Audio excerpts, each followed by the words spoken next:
It's Friday, 8th of July, 2022.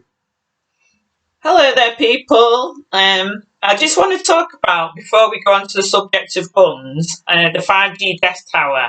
With more evidence now that actually it causes heart tumours and brain tumours, and people in the local area, they're getting really upset and getting alarmed about it. So if you want to do more research and not take my word for it, but the most likely symptoms are you get really fatigued, you feel drained, and this is all the frequencies. What do you think? Well, people are reporting eye strains, headaches, and pains in the chest. So it's out there in the Culture region for sure. People are feeling these symptoms. So something is going on in that area. We're trying to find out what the cause is. We don't know whether it's local towers or perhaps the Winter Hill transmitter. Who knows? But there are numerous people in Culture who are feeling less than 100%. So today we're going to talk about guns. In the world at the moment, we need everybody to make peace. You know, everybody, there's shootings. There was one last week in America with a guy, and it's proven that these people are on medication. They're taking high doses of antidepressants and everything else. But I think in America, can you easily get a gun in America? Yeah, you can. I mean, that movie, it was a fantastic movie from 1995. You'll remember it with Al Pacino and Rob De Niro and Val Kilmer, Heat, which was about those guys who robbed a bank in Los Angeles, and they went on the rampage with automatic weapons. And that's the problem in the United States. They've got easy access to firearms. We don't have that problem here in the UK, fortunately. Yeah, because we have licenses and they have to be locked away. But there's a proven record of all these guys that are breaking loose, killing numbers of people. They're on high doses of things that make you hallucinate, suicidal thoughts, antidepressants. And I think over here, there is a real bad epidemic of the NHS selling medication. They've got it's trials. They don't know about what is going to happen to the people. And if you did a survey, you'd probably find 75% or even 80% of people are taking medication. Yeah, and going back to the United States, they have a particular problem in that it's so easy to get hold of the firearms over there. So fortunately here in the UK, we don't have that issue. So we wondered about the solution for the United States, and while it's not our country and it's not our problem as such, some people have suggested that maybe a prohibition-style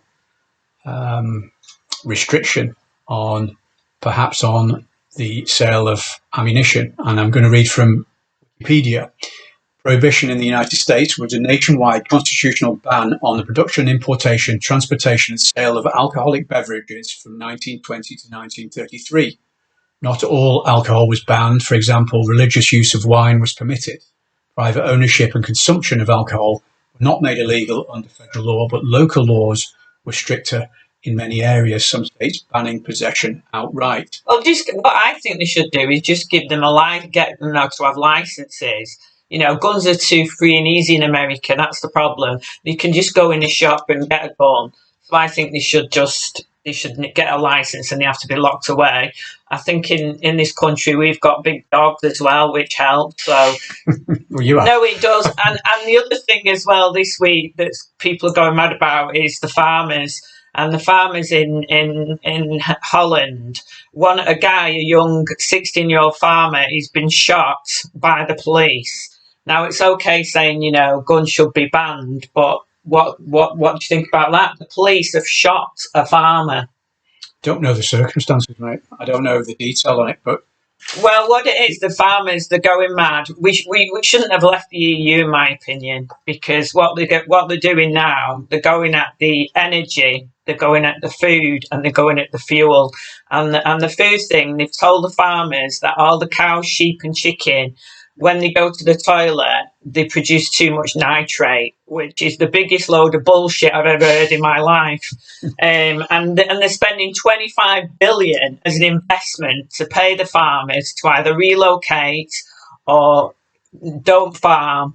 And it's really, really bad. I think we need to go back to the EU. What do you think? No, I've got to disagree with you there, mate. I think we're better out of the EU. They're not. But there's not going to be any peace. There's really bad. I mean, the other thing as well in Japan, there's been a shooting by an ex-prime minister been shot. So everybody's getting shot all over the world.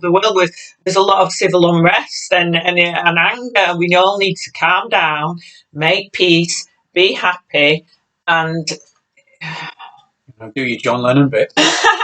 I think we're better with the Canadians, the Australians, New Zealanders, and the Irish. Kanzuk. We've talked about this before. I think we're on the same page. The English-speaking world is better for us. The Europeans are, we've no problem with the Europeans, but they're a diverse group, and for the moment, let them do it their way. We're better without them. We don't need them. Well, when you say that it's all English speaking, what about we're joining Singapore, Vietnam and Japan, and a lot of the Hong Kong, are they already in Warrington at the moment, or they're coming over because they're not happy with China? Well, I don't know the detail of that, but the English-speaking world knows how to trade and knows how to cooperate. So there's nothing wrong with doing it our way. If the Europeans don't want to do it our way, let them do it their way. But the English-speaking world likes human-to-human interaction, where, you know, in the likes of the East, it's all, you can go miles and miles in these factories, you don't see any people. That's my bit. If I want to see people, and I like animals, and there's a lot of people like religion and churches. Now, you're touching on three big topics there. We can't go down that because we're on about guns, but